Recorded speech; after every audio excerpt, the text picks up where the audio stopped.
I stood in front of the mirror longer than usual that evening. The dress I chose was deep navy, one of the few pieces in my closet that still made me feel something close to beautiful. I ran my fingers over the fabric, trying to smooth out the nerves gathering in my chest. From the bedroom, his voice cut through the quiet. "You're really going to wear that?" He didn't need to say more. I caught a glimpse of his face as he passed behind me, barely a glance, but the curl of his lip was louder than words. I swallowed the sting. I always did. The car ride was the kind of silence you can choke on. He kept tapping his phone, letting out those long, theatrical sighs that let me know I was already a problem. I stared out the window, practicing my smile, reminding myself to speak only when spoken to not finish my champagne too quickly, and to avoid standing under the brightest lights. "Just don't ruin this night for me," he muttered as we pulled up. The rooftop venue was breathtaking. All glass and gold and too much money. City lights blinked around us like we were floating above the real world. Inside, people sparkled, gowns cut from galaxies, suits pressed sharp enough to slice. I took a step in and felt the air shift. He walked 3 steps ahead. I caught the eyes of a woman in red, her gaze flicking up and down my figure before she turned to whisper something behind a champagne glass. I shrank inward, becoming small on purpose. He introduced me once, flatly, and without touch, then moved on. I found a place near the edge of the crowd, sipping slowly, praying the night would move faster than it felt. By the time dinner began, I was numb enough not to flinch at the glances, the half-smiles that didn't reach eyes. I drifted to the buffet table alone, hoping for a moment of quiet among the chafing dishes and silverware. That's when I heard it. "Fat pigs shouldn't attend elite parties," he said, and laughed. The voice was his. No hesitation, no shame. Just laughter. I froze. The air turned to ice. One of the men beside him chuckled. Another added, "Wait, I thought you were kidding. She's actually here?" And then silence. My kind of silence. I turned slowly, locking eyes with a woman I didn't know. Her smile faltered. She looked away. I didn't speak. I didn't need to. I walked. Slow, deliberate steps. Past them. Past the gawking. Past the whispers. My hands clutched the beaded clutch I brought just to match the dress, something so stupid, suddenly so heavy. And that's when I saw the flash. A camera. I don't know who took the picture, but I knew they caught the exact moment my heart cracked in two. Out on the balcony, I tried to breathe again. The wind didn't help. My ears burned with the echo of his voice. That voice that once told me I was everything. Then I heard footsteps behind me. I saw what happened, the voice said. Female. Older. Steady. I turned. She was elegant, not flashy, but regal. I recognized her from the press. Cora something. Widow of a senator, I think. She handed me a card. Simple. Embossed. Her name. Her direct line. Don't ever let a man define your worth, she said.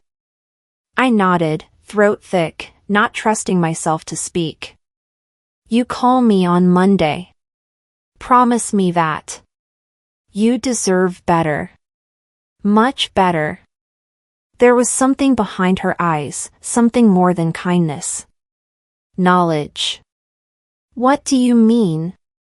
I asked, voice barely audible. She smiled. Let's just say your husband's empire isn't as golden as he wants people to think. And then she was gone. I stared at the card. My fingers ran over the edge like it was a matchbook. Inside, The music played on. So did the laughter. But I was done. I didn't tell him I was leaving. I just texted the driver. The ride home was quiet again, but this time I owned the silence. I played back his words over and over. I didn't cry. Not then. Something colder settled in. At home, I peeled off the dress like shedding old skin. I stared at myself in the mirror one last time before wiping the makeup from my face. Then I whispered, to no one but myself. He's going to regret tonight.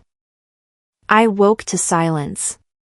The kind that doesn't just fill the room but settles in your bones. His side of the bed was untouched, the pillow still fluffed, the blanket smooth. No indentation. No warmth left behind. Just a void. Carlton hadn't come home. I sat on the edge of the bed for a moment, letting the weight of it press against me. Then I got up and went downstairs. I moved like a ghost through the kitchen, starting the coffee machine more out of habit than need. The smell used to comfort me. Not today. As it brewed, I found myself staring at a framed photo on the counter, our wedding day. I don't know why I hadn't seen it before, but his smile wasn't warm. It was practiced. Empty. My phone buzzed once. Then again. And again. Pictures from the gala. My name. My face. A message, this her? CEO's wife? Another, ouch. She really left in tears? There were emojis. Jokes. A meme using my photo under the caption, wife.exe has crashed. I sat down, reading each one like they were part of some cruel instruction manual on how to unravel a woman. I deleted them, but they'd already done their damage.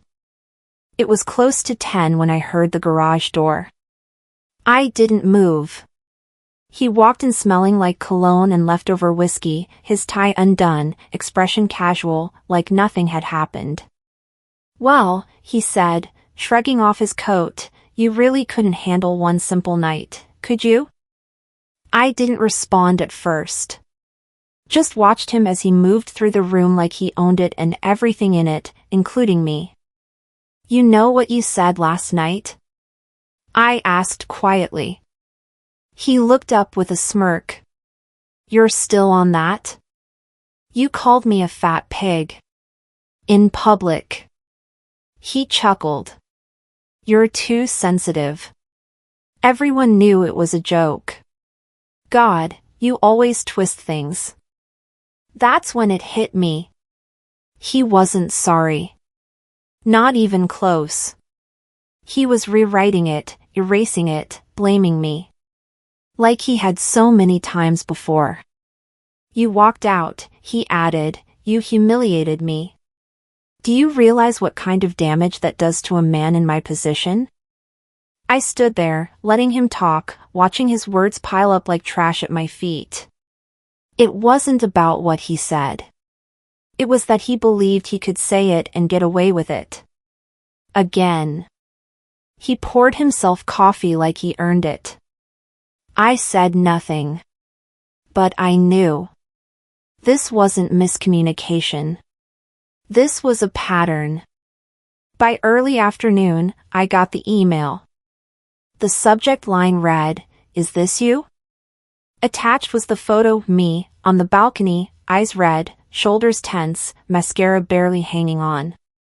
The caption read, "Wife of billionaire Carlton Rosier leaves gala in tears." It had already made rounds online. I checked Instagram, Twitter, even some gossip blogs. They called me the crying CEO wife. They dissected my dress, my posture. One thread debated whether I had plastic surgery.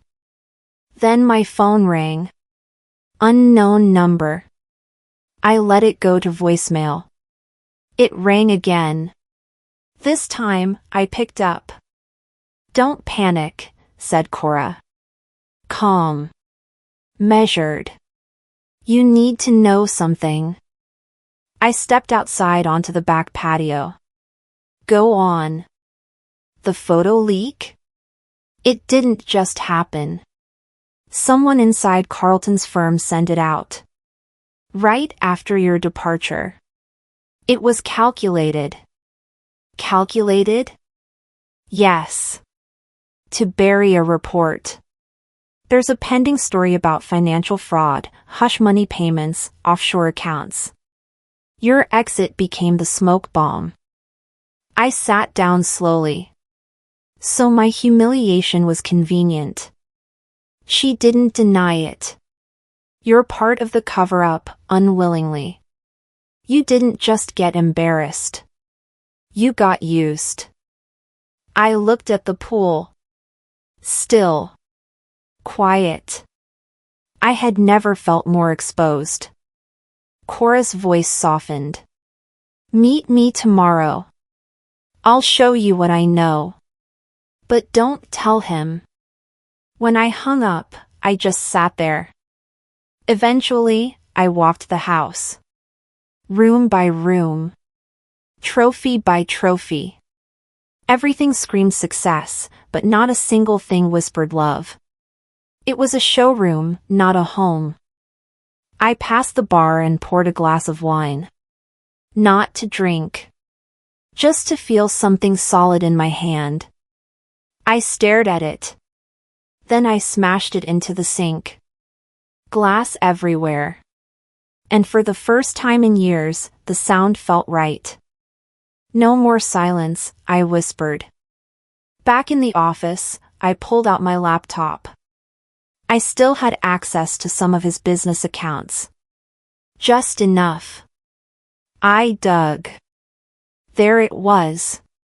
A folder labeled consultancy expenses. Seemed innocent enough. Until I opened it. Multiple payments, large ones, routed through shell companies. Offshore accounts in the Caymans. But what froze me wasn't the amount. It was my name. A digital signature, mine, authorizing millions. I didn't remember signing a thing. He used me. My name. My access. My trust. I grabbed a flash drive, copied the files. Then I took it upstairs, opened my jewelry box, and tucked it underneath the velvet insert where the good pieces used to be. My hands shook. But it wasn't fear. It was clarity. By nightfall, Carlton returned. No apologies. No acknowledgement. Just poured himself whiskey and muttered, "Tomorrow, we smile for the cameras." I smiled back. Sure. Tomorrow. But inside, I'd made a promise. Next time someone put a camera on me, it'd be on my terms. I went to bed, holding the flash drive like it was the first thing in years that belonged entirely to me. I met Cora at our usual cafe in the morning. The place smelled like bitter coffee and fresh linen, a comforting blend despite what was underneath. She looked older than I remembered, but tougher too. Not the socialite everyone expected her to be. She slid something small across the table, a flash drive the size of a locket. You were just a smokescreen, she said quietly. Her words hit before the cup clinked on the saucer. I realized then I wasn't married to a man I loved anymore, I was standing across the table from an opponent. I felt violation, yes, but also a strange awakening. Someone inside Carlton's world had pulled the lever on me. The leak wasn't an accident. That photo had one purpose, Cora whispered. Hide the numbers. Hide the truth. I nodded. I didn't cry. The tears had left me. What was left was resolve. On the drive back through Beverly Hills, I passed the hotel where we celebrated our 10th anniversary. In my memory, it was a perfect night, white roses, live music, champagne flutes. But now I saw it differently. I remembered the earrings. His story about a gift for a client's wife. I believed that lie. I cried in the bathtub that night while he worked late in the next room. I told myself stress. I told myself love. I lied to myself. I thought maybe he still cared. Today I know I was selling hope. My quiet allowed the lie to grow. I paused at the curb. The sun was warm. I let it stay on me for a moment before I stepped back into the ride home. Back at the mansion, I plugged the flash drive into the laptop. The legal docs, offshore account screenshots, a note from Carlton, her image sells stability. That line hit me like a brick. Married for marketing. I sat motionless. My fingers hovered over the keys. I tried to cry again, but nothing came. Instead I said, "You never loved me. You used me." My voice echoed off the walls we built together. In this moment I detached from the past. Every portrait of us on the walls, every trophy, every travel snapshot, all props in a play I never auditioned for. I chose to become the playwright. Later, in the garden, the roses we planted were bending with the breeze. I sat on the stone bench we once shared and looked at the shadows around me. The wind moved like memory. I watched it and thought, grief is a river you can't hold. I'm not drowning anymore, I'm studying the current. I realized I could rewrite the story. And I would. In the evening I called Nathaniel. His voice was crisp through the line. "Are you safe?" he asked. I said, "I'm fine. But I'm not staying silent." He agreed to help, but only if I moved smarter. "No more emotional moves," he said. That became my rule. I felt empowered. My brother would trace the money. He would build the case. I would hold the evidence. Dinner that night with foreign investors felt like theater. Carlton insisted I attend. The cameras flashed. I wore red. Bold. Not for him, for visibility. Behind the forced smiles and clinking glasses, my fingers gripped the edge of the chair under the table. His gaze found me once. I returned it steadily. He didn't know what was coming. I made a decision, at the next board meeting, I would speak. Out loud.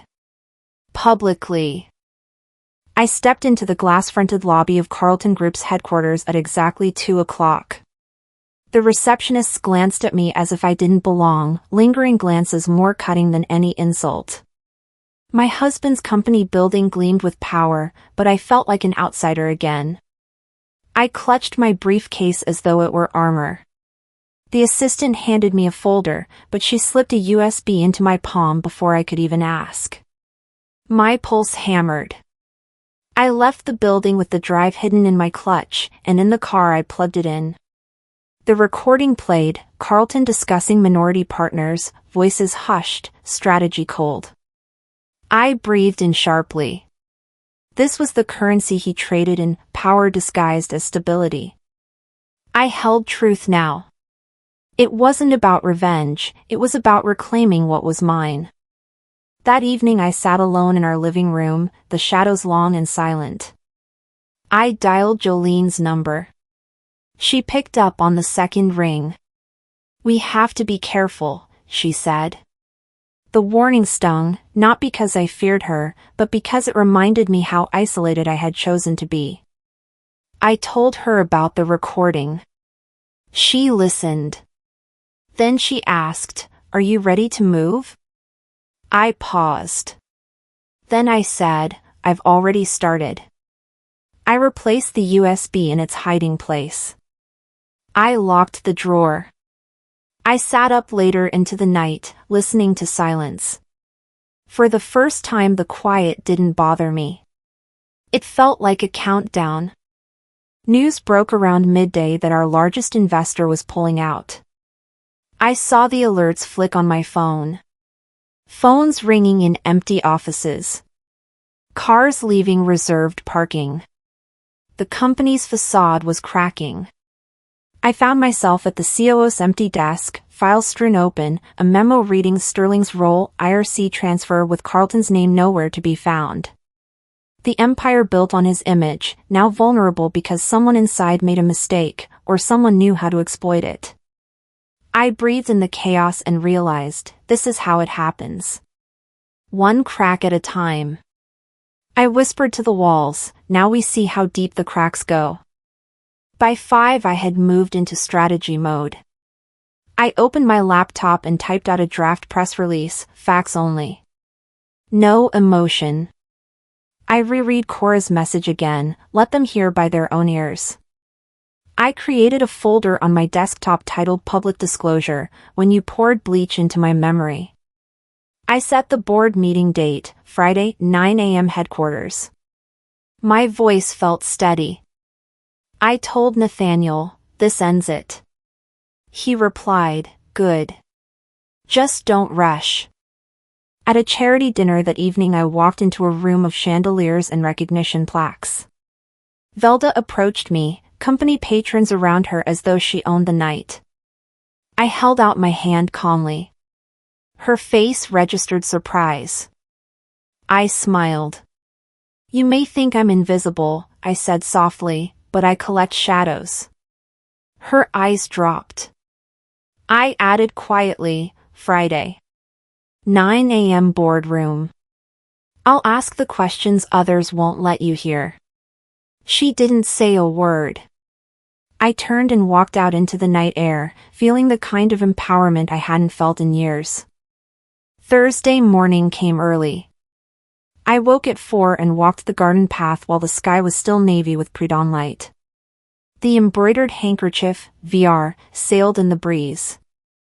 I folded it into my clutch, beneath the documents, the USB, the truths. I backed up every file 3 times. I locked the doors. I paused at the boardroom clock image on my phone, 8:59. I exhaled. The war began in minutes, but my soul arrived hours ago. Late night. I walked softly through the halls of the mansion, the kind of quiet that doesn't feel safe. Every polished surface, every framed certificate, every guest room I'd never used seemed to whisper that I didn't belong. The clock in Carlton's study ticked while he whispered on the phone, some corporate nightmare third shift I didn't recognize anymore. On the terrace I pulled a shawl around my shoulders. The night air carried spring's leftover warmth but also the sting of anticipation. I sat down, tea in hand, replaying the jokes, the empty smiles, the way I had ceased to matter. Cora's words came back, he doesn't think you're capable of war. I glanced across the lawn at the dark windows, and thought, then let him see what quiet fury looks like. Back inside my study I reopened the recording. At timestamp 1804 I heard him say, remove any leak. Friday morning. No exceptions. And the name Jolene followed.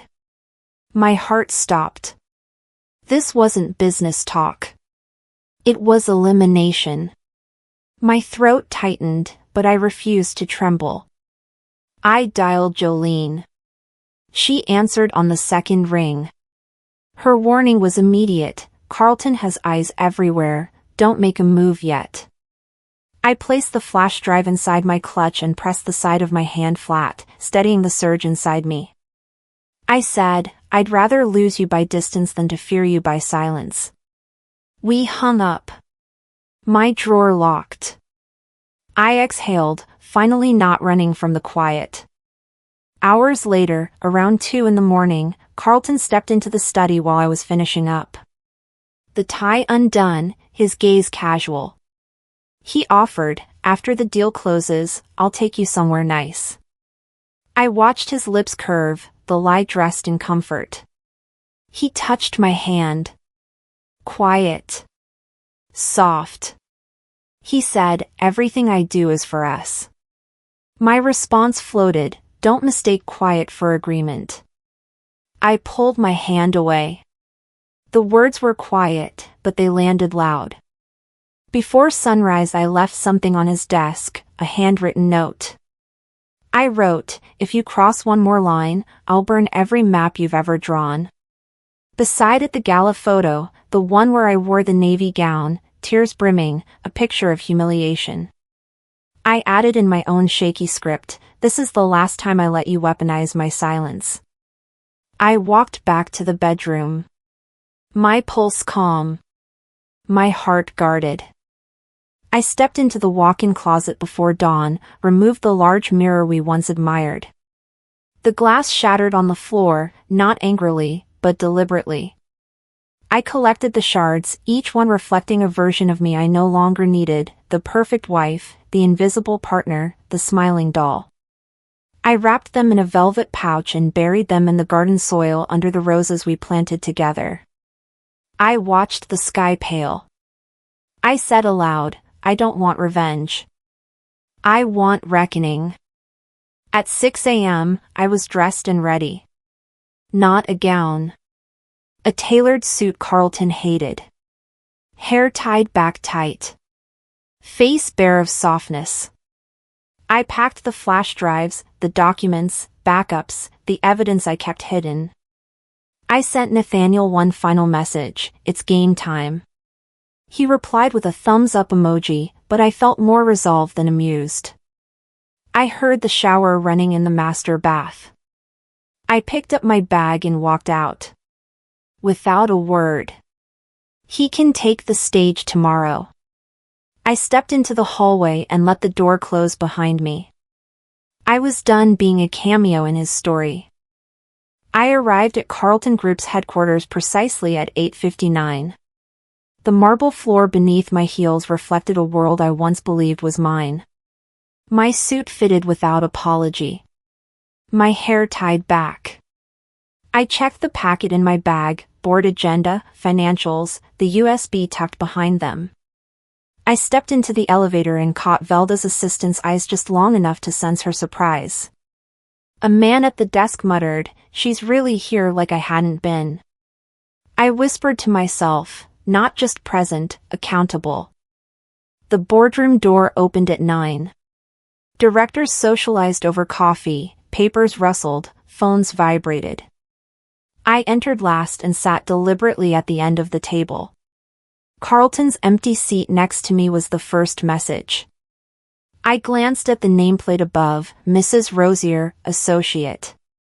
My throat constricted for a moment, then I unlaced the label from the plaque. Carlton cleared his throat, looked out the room, and said, good morning, everyone. Let's get started. I placed the USB beside my laptop. I didn't need to draw attention. The subtlety was sharper. The chairman's gavel struck once. Carlton launched into his presentation. Revenue graphs, upward trends, smiles rehearsed. His gaze shifted toward me, just once, but that was enough.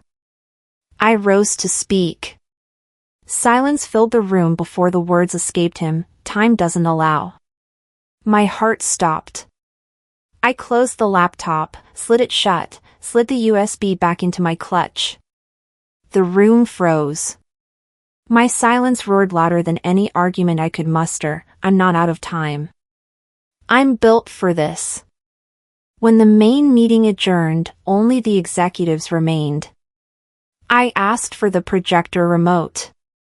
With deliberate calm I clicked a folder, Sterling Rosier, Origin Credits.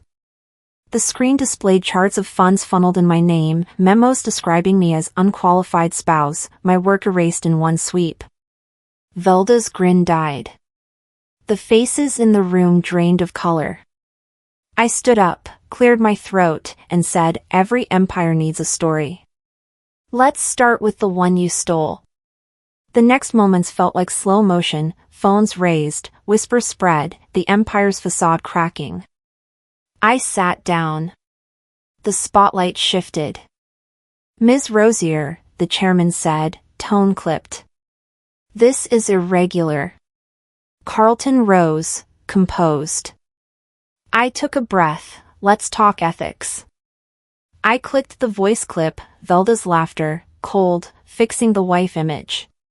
He stuttered. Velda's backlash wasn't loud enough. I delivered the line I'd rehearsed in silence. If you need someone invisible to hide behind, you picked the wrong person. Cameras flashed. The investor's phone rang. We're pulling funding.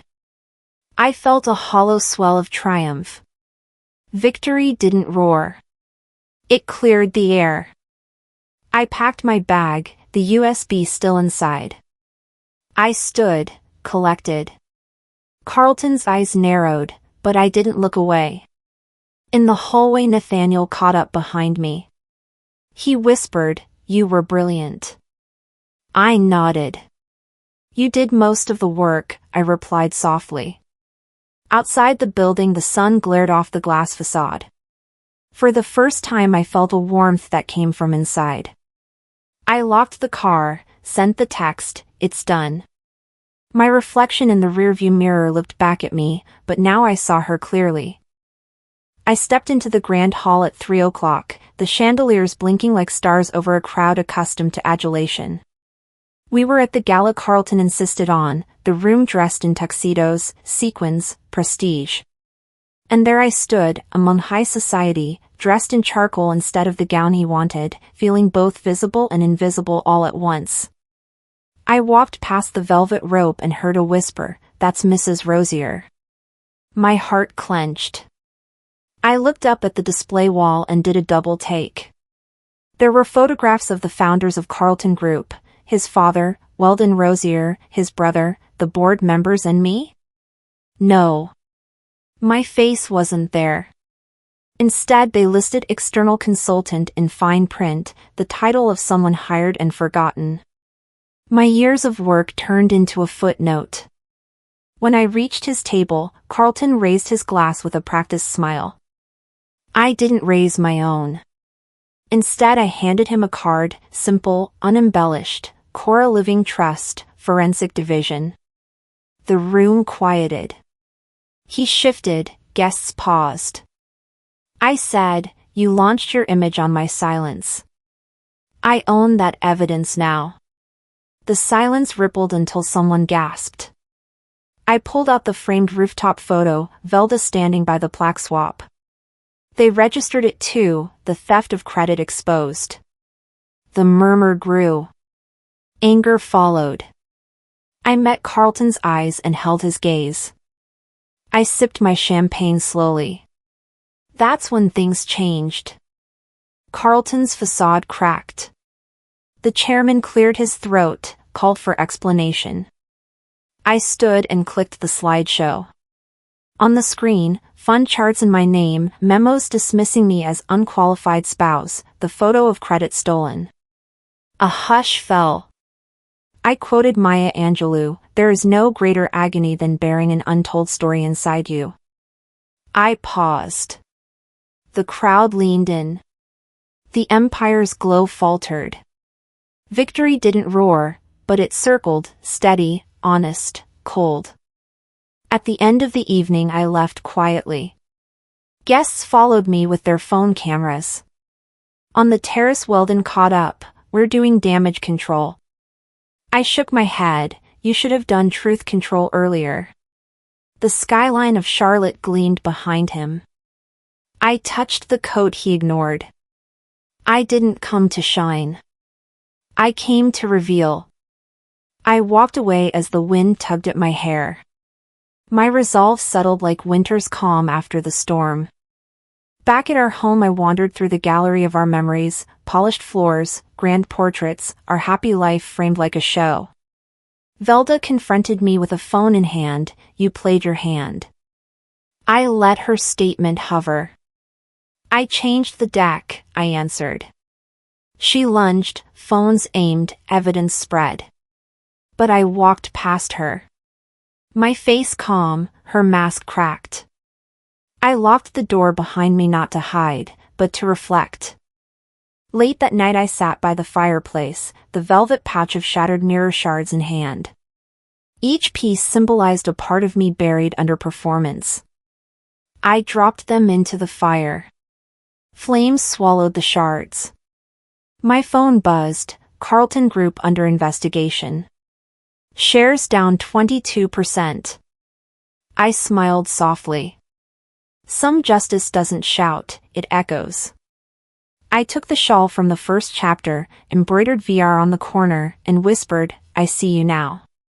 The fire crackled. The woman reflected back at me stood firm, clear, and finally free. The morning light crept through half-closed blinds, soft but sharp against the chaos it revealed. My phone vibrated with headlines, Carlton Group shares plunged 22%, board launches internal review. I sat at the edge of the bed, not surprised, just still. For years, I'd rehearsed this morning in fear, and now that it was here, I felt an odd calm, like watching a storm finally pass after destroying everything in its path. Downstairs, staff whispered. Curtains drawn. Phones off hooks. Carlton's voice echoed faintly from the study, rage hidden behind professional tone. For the first time, I felt no need to listen. I poured my coffee, steady hand, steady heart. The TV murmured a live broadcast. The board has officially confirmed ongoing investigation into internal misconduct. That was it. The wall came down. I took a sip and whispered to myself, the empire that wanted me silent is now silent. My phone rang again. Unknown number. I hesitated but answered. A small voice said, Hi, it's Tommy Dad's at the office. He said you're mad at us. Carlton's godson, he'd once told me I didn't belong at family dinners. His tone was different now. I saw the news, he said. I asked Dad what happened. He said it wasn't true. But I think he lied. My throat tightened. Innocence still existed somewhere in that wreckage. I'm sorry I ignored you, he whispered. You didn't deserve that. I closed my eyes, felt tears I hadn't allowed in years. Thank you for hearing the truth, I told him. I didn't say more. When the call ended, I stared at his photo on the shelf, 6 years old, bright grin, holding Carlton's hand. That picture used to comfort me. Now it reminded me why I had to end the cycle. I wasn't fighting for revenge. I was fighting so truth wouldn't vanish for the next one in line. In the fireplace, faint ashes still glowed from the shards I'd burned. As I stood before it, one fragment fell from the mantel, a single piece I'd missed. It caught the light and reflected my eyes. Clear. Unbroken. For years I thought I'd shattered. But now, looking down at that sliver of glass, I realized I hadn't been breaking, I'd been remaking. I remembered Maya Angelou's words, you may not control all the events that happen to you, but you can decide not to be reduced by them. I turned the shard between my fingers, watching the light bend. Then I let it fall into the ashes. The sound was small, final. I opened the curtains wide. Sunlight filled the room, washing away years of shadows I had accepted as normal. By noon, I was back at Carlton Group headquarters. The building felt smaller now, stripped of its illusion. I entered the boardroom, not as someone's wife, but as a witness. The tone was muted. Professionals avoided eye contact, papers shuffled without purpose. An investigator nodded at me. Ms. Rosier, your evidence initiated the review, he said. We'll need you to confirm the timeline. I nodded. There was no triumph, only quiet understanding. Justice wasn't cinematic, it was procedural, deliberate, sometimes cold, but it mattered. Carlton wasn't there. Neither was Velda. Only the truth remained, and that was enough for now. When the meeting ended, I slipped the flash drive back into my bag. I didn't linger. I'd done my part. Late in the afternoon, I drove to the small community center downtown, the one where I'd volunteered before my life got consumed by his world. Women gathered in circles there, sharing stories of being overlooked, dismissed, forgotten. I sat among them and spoke gently, "You don't need permission to exist. You already do." They nodded, and something in their eyes mirrored the woman I'd once been. The director asked, "So what's next for you?" I smiled. Not what, the who. I signed the form to lead their empowerment group next month. When I stepped outside, the sun dipped low, painting the skyline gold. The Empire's lights still flickered in the distance, but they didn't own my horizon anymore. As dusk fell, I walked to my car. My phone buzzed, a single message from a blocked number. "You think you won this? You haven't seen me cry yet." I stared at the words for a long moment. My heartbeat slowed but didn't race. Maybe it was Carlton. Maybe someone else defending what was already gone. I turned off the screen and whispered, "Then cry." I started the car. The world outside was quiet, no applause, no cameras, no Empire left to pretend. Just me, breathing, steady, ready for whatever came next. I woke to light, not the hesitant glow of yesterday, but full, steady sun filtering through sheer curtains. No blinds drawn. No need to hide. The house was quiet, but not tense. Just still. I stretched, bare feet touching cool hardwood, and moved through the kitchen in silence. Coffee. A short walk through the garden. The rosemary had taken root well, spreading low and fragrant by the stone path. Mint brushed my ankles. This was the life I'd built outside the noise, the deception, the performance. No reporters outside, no late-night board meetings or strategic image grooming. Just me, the sky, and the comfort of unremarkable peace. I stood with the mug in both hands and realized the true victory wasn't the Empire's collapse. It was this, being able to breathe without bracing for the next lie. Healing, I had learned, wasn't a spotlight moment. It was made of mornings like this, quiet, repetitive, and sacred. Later that morning, I sat in front of the vanity, not to fix my hair or apply mascara, but just to look at myself. Really look. No judgment, no defense. I studied the lines near my eyes, the way my jaw had firmed with time, the softness still left in my mouth. There was a woman staring back who no longer asked permission to exist. A woman who knew exactly what she'd survived. Among the mail, I found a letter, my college's alumni office inviting me to speak at a resilience panel next spring. I held the envelope, letting the weight of it settle in my palm. That campus used to haunt me. It reminded me of dreams I abandoned to chase someone else's. But maybe I didn't lose a future, I just rewrote it. I grabbed a pen and wrote back, "I'd be honored." Then I folded the page with steady hands and set it by the door for mailing. By afternoon, I arrived at a small nonprofit event, no red carpets, no photographers. Just folding chairs and name tags. It was focused on justice reform, particularly for women navigating abuse, housing insecurity, or silenced experiences. I didn't come to speak, but someone introduced me anyway, gently. I spoke softly, directly to a circle of women. It's not about shouting louder. It's about not whispering your truth anymore. A woman beside me, mid-40s, eyes weary, whispered, "I stayed because I thought silence was safer." I met her gaze. Silence might protect them, but truth protects you. Afterward, I slipped a check into the donation box, signed with my mother's maiden name.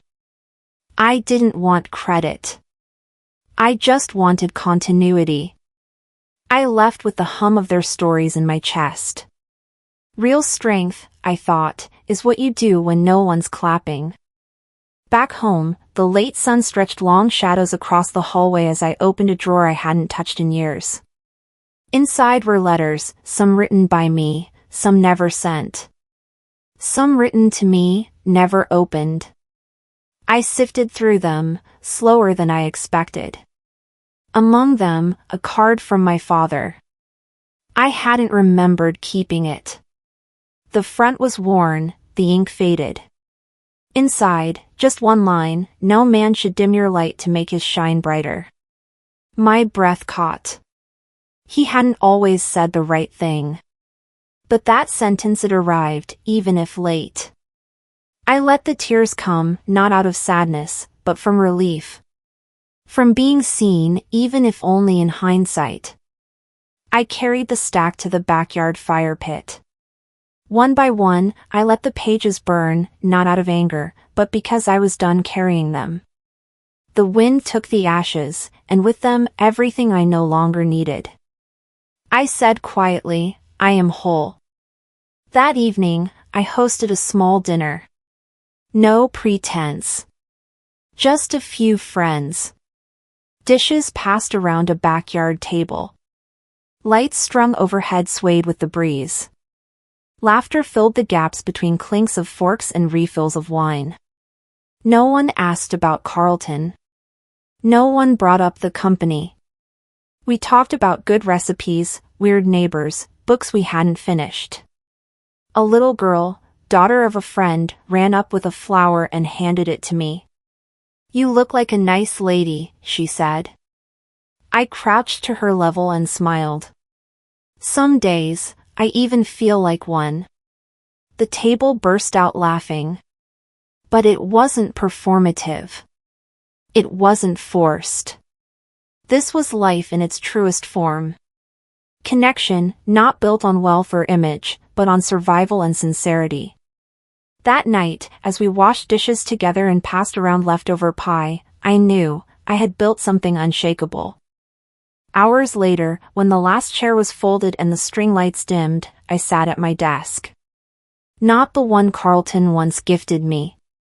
A simple one I picked out myself, light wood, worn corners, honest. I pulled out a fresh notebook.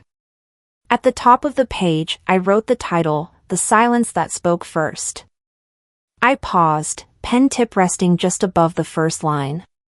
Then I wrote, he said I didn't belong, and I believed him.